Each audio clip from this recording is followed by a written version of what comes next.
জীবন আসলে একদম সোজা নয়, আবার পুরো কঠিনও নয়। এটা একটা মিশ্রণ। ভালো লাগা, খারাপ লাগা, আশা, হতাশা সবই থাকে একসাথে। কখনো মনে হবে সব ঠিক আছে, আবার হঠাৎই সব এলোমেলো হয়ে যাবে। এটাই স্বাভাবিক। জীবনে কেউ সব সময় তোমার পাশে থাকবে না। কিছু মানুষ আসবে, কিছু মানুষ চলে যাবে। কিন্তু আমরা যদি নিজের পাশে নিজে থাকতে শিখে যাই, তাহলে একা থাকাটা আর ভয়ঙ্কর লাগবে না। আর একটা গুরুত্বপূর্ণ জিনিস হলো, আমরা অনেক সময় অন্যের সাথে নিজের জীবনটা তুলনা করি। এই তুলনাটাই সব থেকে বড় ভুল। কারণ প্রত্যেকের পথ আলাদা, সময় আলাদা, আর লড়াই আলাদা। জীবন মানে শুধু সফল হওয়া না, জীবন মানে শেখা, ভুল থেকে, অভিজ্ঞতা থেকে, হার থেকে। যা তোমার জন্য তৈরি সেটা তোমাকে খুঁজে নেবেই, আর যা তোমার জন্য নয় সেটা ধরে রাখলেও থাকবে না।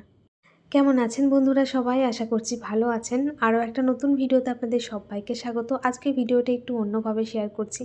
তো সকালবেলা রান্নাঘরে প্রতিদিন এখন এসে আমার প্রথম কাজ যেটা হলো, সেটা হচ্ছে দইটা ঠিকঠাক বসেছে কিনা দেখে দইয়ের বাটিটাকে ফ্রিজে রাখা। তারপর ওই যে রান্নাঘর মুছে বাসনগুলো তুলে রাখলাম, আগের দিন যে ধোয়া ছিল। তারপর ঘরটা ঝাড় দিয়ে টুকটাক কাজ ছেড়ে তারপর চলে এলাম রান্নাঘরে। আর ও ওদিকে যাচ্ছে বাজারে, সবজি বাজার, মাছ বাজার করতে। আর এদিকে দরজা বন্ধ করে আস্তে আস্তে দেখি এদিকে ডাল, মানে প্রেশার কুকারে ডাল সেদ্ধ হচ্ছিল, উতলে পড়ে গেছে। মানে সিটিটা পড়ছিল, তার সাথে জলটাও পড়ে গেছে। তো যাই হোক, ওটাকে বন্ধ করলাম। তারপরে যে আজকে বাঁধাকপির তরকারি হবে, বাঁধাকপিটা আজকে প্রেশার কুকারে সেদ্ধ করে নিচ্ছি। এখনকার বাঁধাকপিগুলো তেমন একটা তো মানে কি বলবো, জল একটা বেরোয় না, একটু শক্ত শক্ত হয়ে যায়।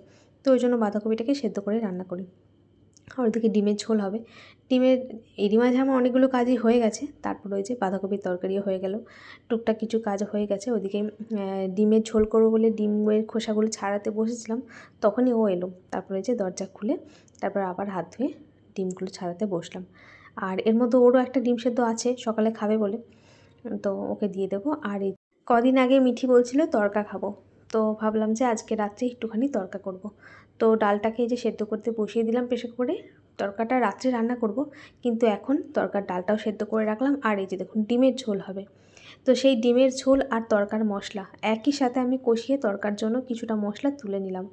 আর ওই আলাদা আলাদাভাবে রান্না করতে আর ইচ্ছে করছে না। মশলা কষিয়ে একই ধরনের, একই তো মশলা, তাই ডিমের ঝোলের মশলা কষিয়ে কিছুটা তুলে তড়কার জন্য রেখে দিলাম। আর ডালটাও তো সেদ্ধ করে রাখলাম রাত্রেবেলায়, কিন্তু তড়কাটা বানাবো। তড়কা নামানোর আগে ওই তো কাসুরি মেথি, তড়কা মশলা, বাটার, ধনেপাতা কুচি যা যা দেওয়ার সেগুলো তখন দিয়ে দেবো, অসুবিধা নেই।